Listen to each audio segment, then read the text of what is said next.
أهلا بيكم. ده الجزء التاني من حكاية وانج. لو ما شفتوش الجزء الأول هتلاقوه تحت في الديسكريبشن. كنا خلصنا الموسم الأول إن وانج قدر إن هو يخلق عالم موازي عشان يحمي سان رونج ويرجعها للحياة من تاني، لكن هي عملت تعاقد مع سيد العالم السفلي ورجعت وقدرت إنها ترجع العالم القديم تاني وتحطم الجديد. بيبدأ الموسم التاني وبنعرف إن الأرض رجعت زي الأول. قوة وانج الروحية اتسدد تاني بتعويذة جديدة، وعشان هو حاول يعيد تشغيل العالم كذا مرة قبل كده ده خلى القوة الروحية بتاعت كوكب الأرض تقل بشكل كبير. في المدرسة الأستاذة بان بتدخل وتعمل دوشة وبتعلن عن اختبار روحي جديد عشان يقيموا الطلاب، والهدف المرة دي هيبقى إنهم يقرروا مين هيترفد ومين هيطلع لفصل النخبة. وزي العادة أصحاب وانج لسه فاكرين 1-0 قوة وما عندهمش أي ذكريات عن اللي حصل قبل كده، فبيقرروا كلهم يساعدوه عشان ينجح في الاختبار. وهم بيتخانقوا على مين هيساعدوا اكتر، وانج بيتسلل بهدوء زي النينجا ويروح الحمام. وهناك في الحمام يوهان بيلاقي وانج وبيقول له تعالى يا عم نتحالف ونعمل حبوب سحرية مع بعض، ودي هتخلينا نعدي الاختبار بكل سهولة. بره بقى الاختبار بيبدأ وهم بيقيموا الطلاب عن طريق ضربة صعقة زي البرق، ووانج ويوهان بيعملوا الحبوب في المعمل، والأستاذة بتبان بتقفشهم وهم بيحاولوا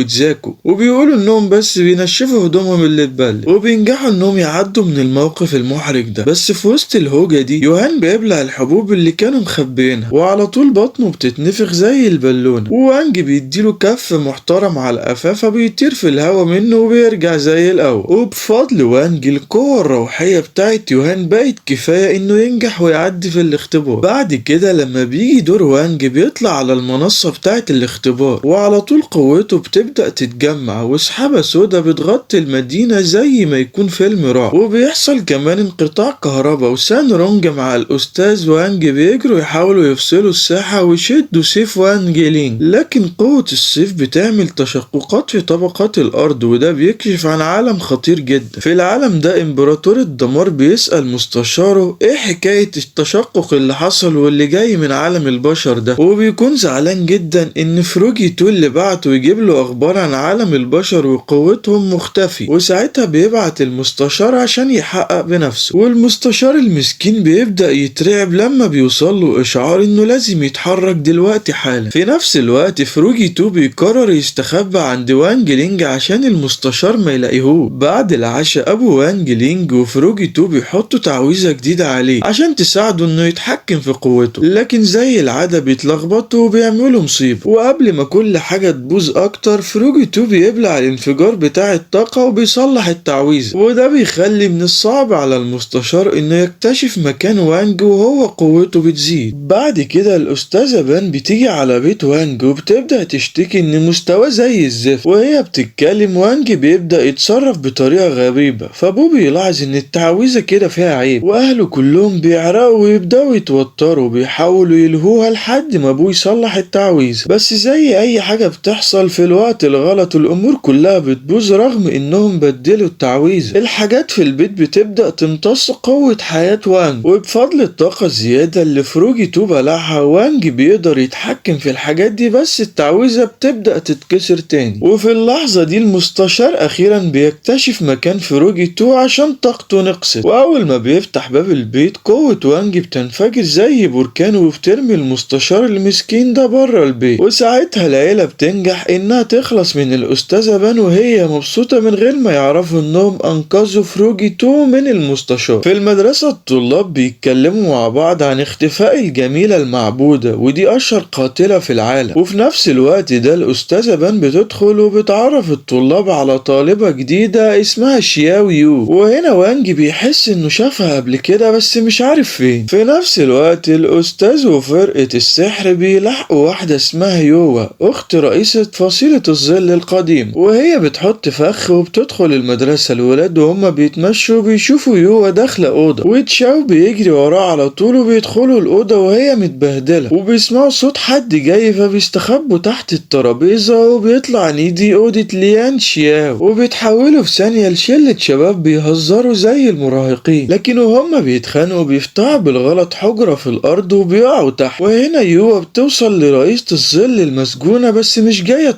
تنقذها، وبتبقى جاية عشان تنتقم عشان أختها كانت السبب في عطلة طيارة السيوف اللي فرقتها عن حبيبها وخدت مكانتها كرئيسة لفصيلة الظل. يوا اللي اتسحبت لعالم الدمار وعاشت هناك في عذاب. وانج بينجح ينقل الشباب لأوضة آمنة وبيكتشف إن وصول فروجو 2 من 10 سنين هو اللي تسبب في عطلة طيارة السيوف. بعد كده لما يوا بتكون هتقتل الرئيسة، الأستاذ بيوصل في الوقت المناسب وبينقذها وبيقول ليوا إنها هي الجميلة المعبودة اللي كان مستنيها كل السنين دي. الأستاذ دلوقتي مع حبيبته بيدي حصة عن صيانة السيوف وهم زي العشاق المراهقين. بعد الحصة وانج واصحابه بيتكلموا عن سيوفهم وبيقرروا يروحوا محل صيانة سيوف. هناك بيلاقوا شياو يو بتشتغل وهي بتحكي لهم انها من ساعة ما خسرت اختها وهي روح سيف بقت بتشتغل في اماكن روحية عشان تلاقيها. ولين يو كمان ما بيبقاش عندها سيف خاص بيها، وبعد ما بتمشي من الشغل الشلة بتقرر تفضل وتعمل سيف جديد للين بتصميم سيف وانج لينج الغريب،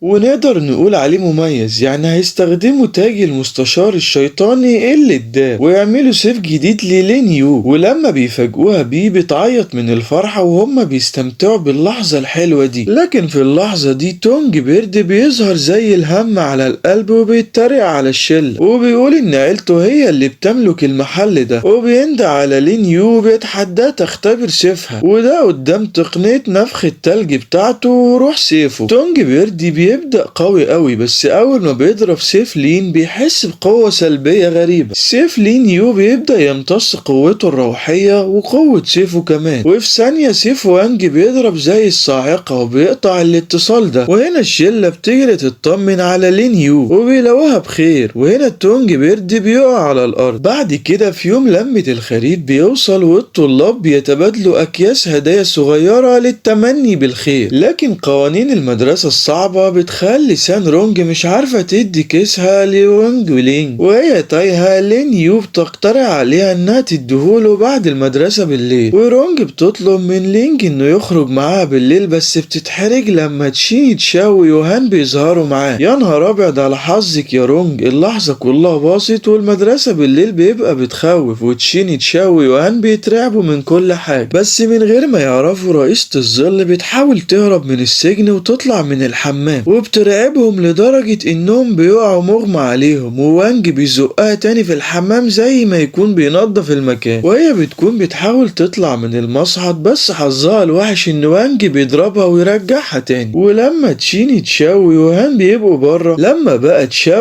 بيبقوا بره رونج بتستغل الموقف واخيرا بتدي كيس الهدية لوانج، بس فجأة لين يو بتظهر وبتزق وانج بعيد بسبب تاج المستشار اللي في سيفها. وهنا لين او مستشار الدمار بيبقى عايز يمسك سان رونج ويسحبها مع العالم الدمار، بس رئيسة الظل بتطلع تصرخ وتقول ان سان رونج دي ملكها هي. وفي لحظة وانج بينقض زي الصقر وبياخد رونج، ورئيسة الظل بتضرب المستشار بداله وتسحبه لعالم الدمار. وانج بيضرب رئيسة الظل في الحيطة وبيحط رونج اللي مغمى عليها بهدوء على الارض. بعد كده بنلاقي زوي بيتكلم مع كبار سادة البشر عن القوة الروحية اللي بتقل والصدع اللي بيربط عالم الشياطين واللي بيخلي تأثير الشياطين بيزيد مع مرور الوقت. وهنا أكبر سيد بيأمر إنهم يقبضوا على شيطان ويستخدموه عشان يوصلوا لعالم الشياطين. وفي المدرسة تشيني تشاو بيتعاقب قدام الكل من أبوه عشان أهدر طاقته الروحية على بنت ستريمر اسمها فيري فوكس، وهو بقى مهووس بيها لدرجة الجنون. وانج واصحابه قلقانين عليه ومتأكدين إن دي شيطانة متخفية بتمتص قوته من الإنترنت، وبيلاقوه بيضحك زي المجنون في أوضة الكمبيوتر متوصل بفيري وجسمه بيدبل. وهنا يوهان بيحاول يكسر السيرفر بس بيفشل، وأبو تشيني تشاو بيوصل وبيبقى زعلان قوي لما بيشوف ابنه كده بيقطع الكمبيوتر بنفسه بسيفه. وعلى طول تشاو بيفقد أعصابه وبيبقى عايز يرجع لفيري لحد ما روحه بتطلع من جسمه وبتدخل للسيرفر وتطلع عند كمبيوتر فيري. وهنا فيري بتنجح في مهمتها وبتتحول لشكلها الحقيقي كشيطانة، وتشاو بيفوق ويعرف انه اتضحك عليه، واخيرا بيرجع لعقله. في المدرسة اصحابه وابوه بيحاولوا يفوقوه بأي طريقة.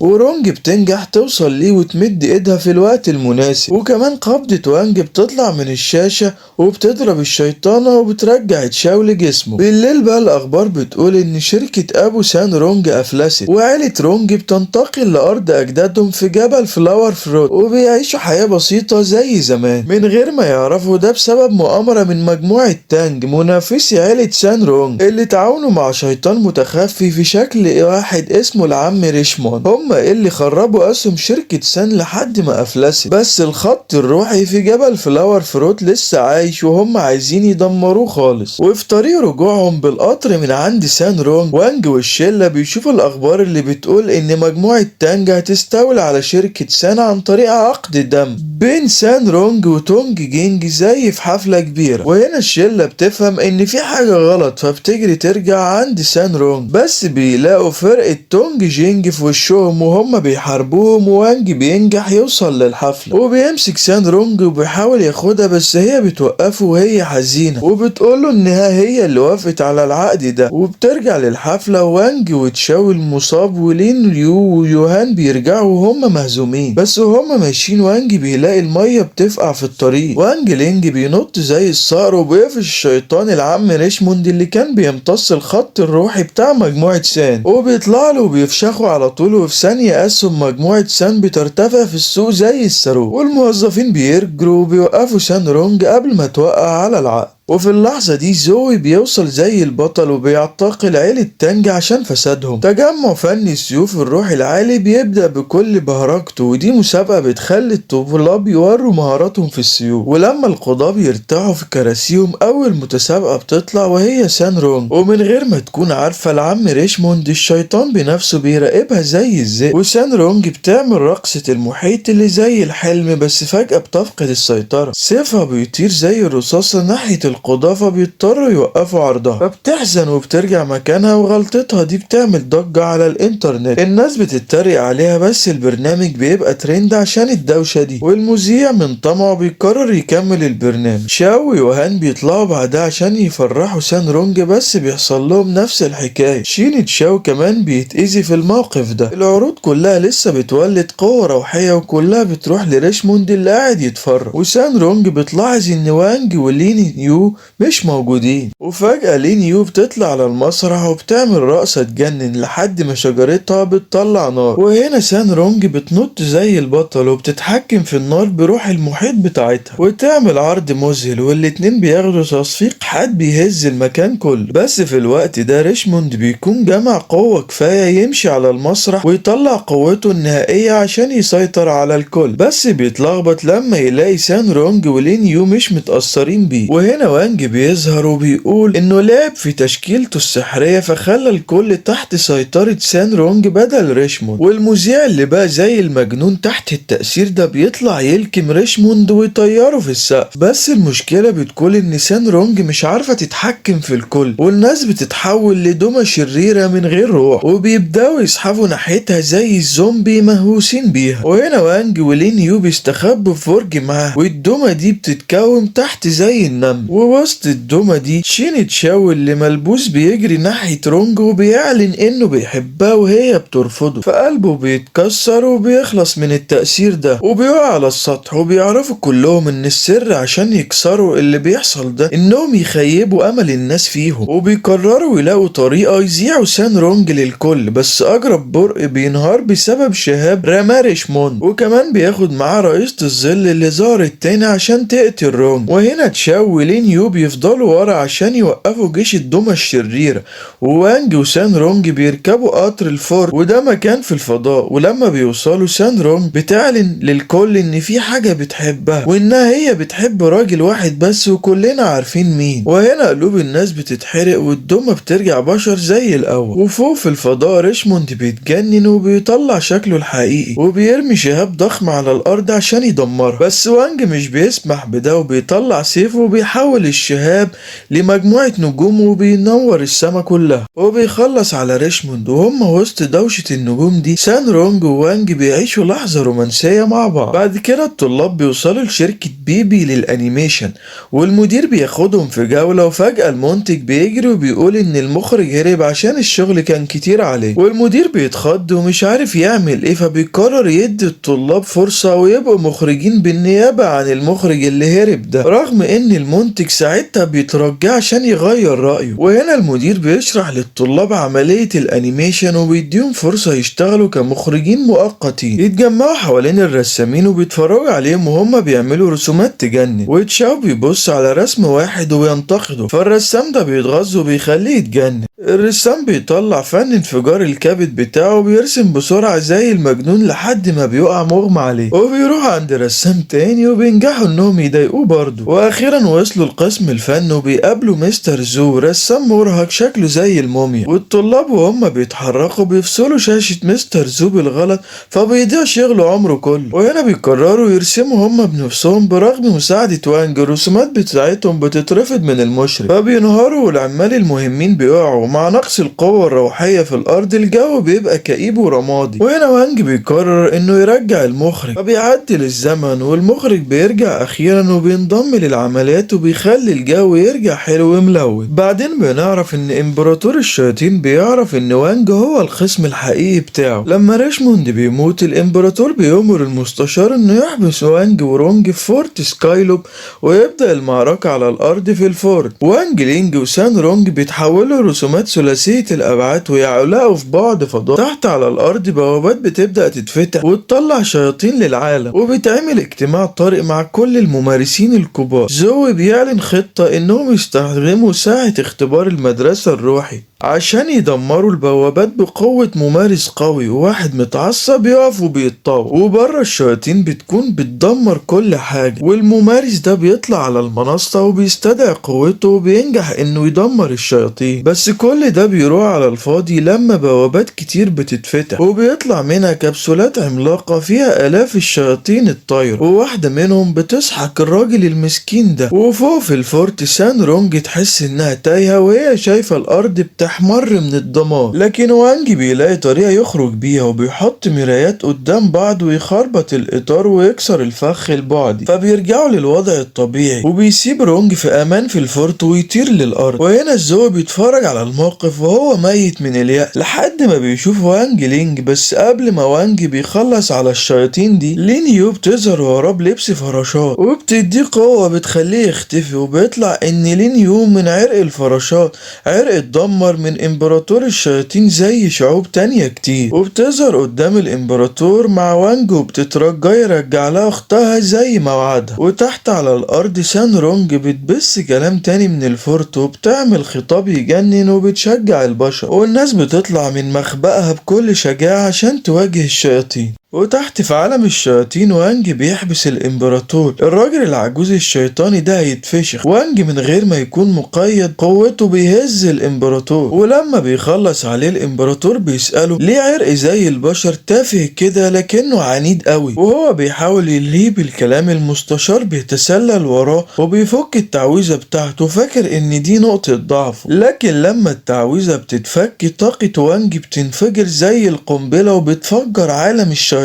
كله وبتمحي وجود كل الشياطين والفوضى من الارض وبترجعها زي الاول بمطر روح. بعد كده وانج بيرجع الارض مع لين يو وبيسامحها ويقول لها تكلم ابوه بسرعة يجيب التعويذة الجديدة بتاعته. ولما الوضع على الارض بيهدى الناس بتفتكر ان شجاعتهم هي اللي هزمت الشياطين، وزوي بياخد الفضل كالعادة وبيبقى هو البطل. وبيبقى في شائعات عن بطل غامض، بس وانج بيفضل عايش حياته العادية زي ما هو، ومحدش بيبقى عارف حاجة ولا عارف مقدار قوته الحقيقية. وده بيبقى اخر الفيديو، وبنبقى وصلنا لنهاية الموسم التاني من حكاية وانج. ياريت لو عجبك اللي شفته اعمل اشتراك ولايك للفيديو وفعل الجرس عشان تتابع معانا اقوى ملخصات عالم الانمي.